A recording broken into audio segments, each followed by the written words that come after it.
కదా. మనుష్యులందు నీ కదా మహర్షిలాగా సాగదా.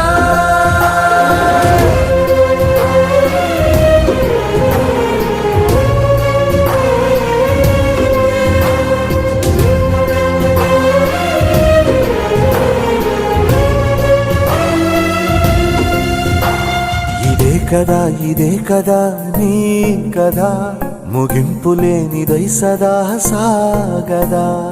ఇదే కదా నీ కదా ముగింపు లేనిదై సదా సాగదా. నిస్వార్థమెంత గొప్పదో ఈ పదము రుజువు కట్టదా. సిరాలు లక్ష వంపదా చిరాక్షరాలు రాయదా. నిశీధి ఎంత చిన్నదో నీ కంటి చూపు చెప్పదా. నీలోని వెలుగు పంచగా విశాల నింగి చాలదా.